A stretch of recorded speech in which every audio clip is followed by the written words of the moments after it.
All right, you guys, what it is, and I'm back today with another video. And today, oh goodness, okay, this isn't really a power scale or a chapter review. It isn't anything like that. This is just a discussion telling you all to read this goddamn manga. Oh my goodness gracious, whew, man, I'm trying to tell you, this is probably one of my favorite mangas. Like, it's so enjoyable for what it is, and I mean, I have had fun reading every single one of these chapters. Now, like I said, I started reading this. I think this was early last week, around Monday or Tuesday, and it took me a little minute to get to it because I was busy trying to handle other stuff. But I finally managed to get to it, and I really want to tell you guys to read this manga. So I'm just gonna be in this discussion about it now. Because of it, I'm gonna go over some slight spoilers. Nothing to really ruin the story, but I do have to give you the basic understanding of it. So, for starters, number one, okay, so the story basically is kicking off with the fact that every single 1,000 years, the gods of the world come together for a conference that essentially decides mankind's survival. You know what I'm saying? Pretty simple, they just kind of intervene every 1,000 years and say, should we let them live? Should we kill them off? Start again? You know what I'm saying? Kind of like a reset button, which tend to happen, which kind of explains why like the Great Flood happened. They even go over that. It's funny.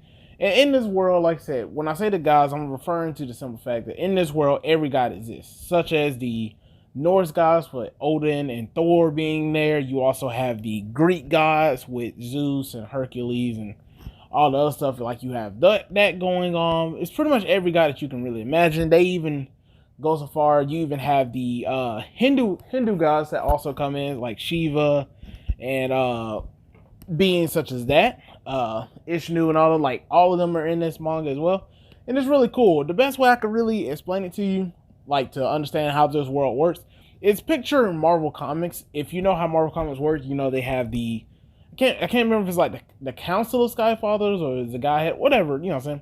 Point being, you know how all of the guys exist there, Odin, Ishnu or Vishnu. I can't Vishnu. Point being, you have all of these guys that exist all in one world that'll come together, have their own council, so on and so forth.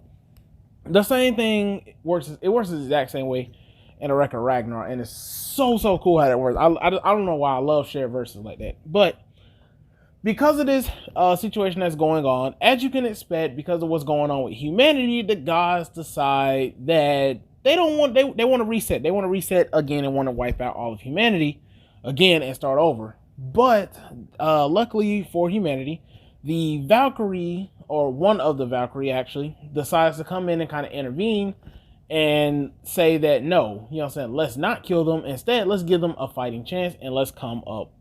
Let's do the Ragnarok. Now, this particular Valkyrie is named Brunhilde, and she's actually one of my favorite characters in the series. She doesn't fight or anything like that, but she does bring a really good element to the table. Now, like I said, she brings up Ragnarok as a fighting chance because she's been with these guys for millions of years and know exactly how they think.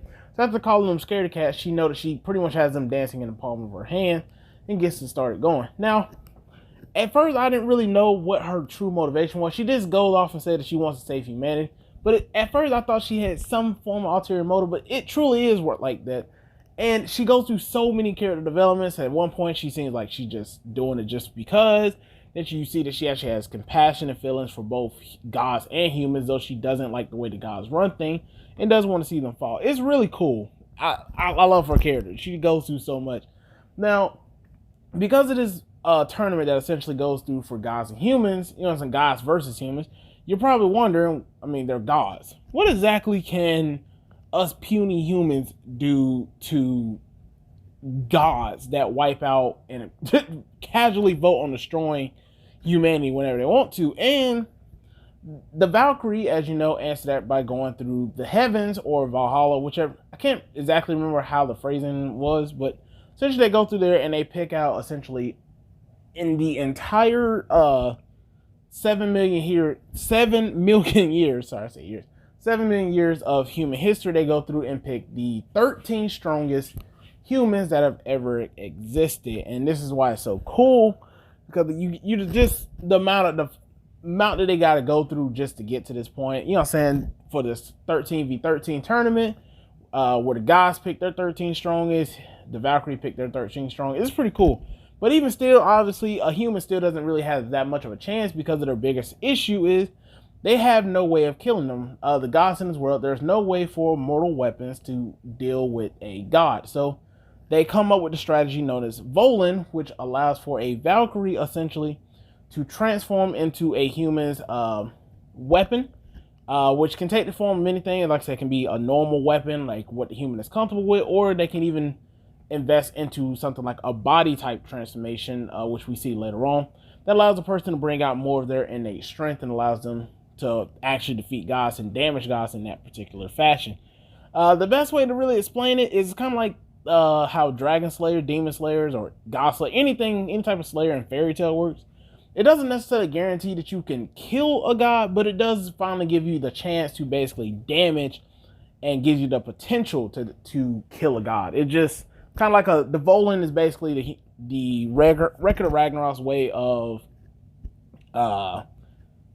slaying abilities to grant them powers. And it's so cool the way how it works, because of the way how they go through with 7 million years of human history, they go through and they pick warriors from all points of history. One of the first warrior that we actually see come out is actually Lubu, who was a powerful general during the, I think it was Ming Dynasty, I want to say, that his overwhelming power on the battlefield gained him a large following in the army, as well as you see people like sorry, I can't remember his name. Kokoro Sajiri, something. I got fucked that all the way up. But he's a powerful samurai that existed during the Edo period. And then you even get like fictional people. Let me not say fictional, because I understand that people very religious, but they do bring in a holy or religious element to it as well, such as the fact that they bring Adam in. Adam, the first human, according to the Holy Bible. So they bring people like him in as well to actually go in, fight for them as well. And honestly, one of the most amazing fights of the entire thing, I just had to say, which brings me into my next point of why you should actually watch it, or sorry, not watch it, but read it. And that's every fight is amazing. So far, currently in the manga, there's only been 4 fights, and there's a 5th fight that's going on currently. But still, every single fight has been absolutely god tier. I have been enjoying every single fight in the manga so far. Now, there are a few, of course, that stand out that you probably already heard of if you watch other big YouTubers. One of them being the Adam versus Zeus fight, which I just brought up as one of the greater fights in this entire series. It was absolutely fucking fantastic. The fight was so... I'm not going to go into it. I'm just going to let you know. Read this goddamn thing, okay? The manga was absolutely god tier. This is one of the best fights in there. Another awesome fight is Jack the Ripper versus Hercules, or Heracles, depending on how you tend to go there. But you know what I'm talking about. You know what I'm saying? Seeing them go back and forth, you know what I'm saying? Which is another one of the god tiers that's honestly just about as even as the Adam versus Zeus fight, depending on, your personal taste and how you tend to look at the fight. But the biggest thing, this manga couldn't have came at a better time, because with all the fighting tournament style anime and manga that's been going on, like King and Ashura coming in, even though the anime wasn't that great, but the manga is absolute god tier. I recommend reading that manga as well. It was absolute god tier. You have shows, you have anime like that coming around. Baki finally making its return again. Just seeing all these shows kind of come back and bring back that genre overall is a perfect chance for Record of Ragnarok, who I personally think outclasses both of these in overall terms. Maybe not Kengan, because Kengan is just that manga's good, but they're about even. But I'll say Record can beat it. It just brings it in like this. Oh my goodness, the manga's so damn good and the fights are so good that all you Dragon Ball fans out there, including myself, if you think the fights in Dragon Ball are always fun and entertaining, which personally they're not, Record of Ragnarok just slaps any fight that Dragon Ball really dishes out. Like it's not even on the same tier. Like it's pretty ridiculous. I know that sounds like a lot of praise, but that's just how amazing this manga is. I love Dragon Ball to death, and I know it's one of the greatest fighting anime that everyone likes to bring up. Record of Ragnarok, if you read it, man, it gives you the feels, it gives you the emotion, it gives you everything that you need. So I have to even put it above Dragon Ball in terms of the fighting aspects of it. It's such a good one, man. And you probably thinking it's all about fighting and stuff, but it adds a bit of complexity to it as well. Because there's other things going on in the background, such as character emotions, certain plot twists I'm not going to go into. Not really a plot twist, but it is a situation that's going on currently in the manga that I found really interesting. You just have all of this stuff going on, and I highly, highly recommend reading this manga. For the love of God, read this manga. You will not be disappointed. I promise you that. Another thing is, like I said, I was reading this while listening to a really good song. It came in literally in the middle of the Adam versus Zeus fight, which made it even better because considering how the beat flows and how my mind was. So I recommend it. I will leave that song in the playlist. It's by Sparks Beats. Really good. I recommend it. Goodness gracious. But on top of that, like I said, I really hope you all enjoy the video. Please read the manga. Like I said, I really hope y'all enjoyed it. And if you did, please support me by like, commenting, and subscribing. I will continue to put out content because I really do enjoy it. So please support me in this endeavor, and let's just enjoy all the various mangas that and anime that's out there together. And until next time, you guys, I will see you. Peace.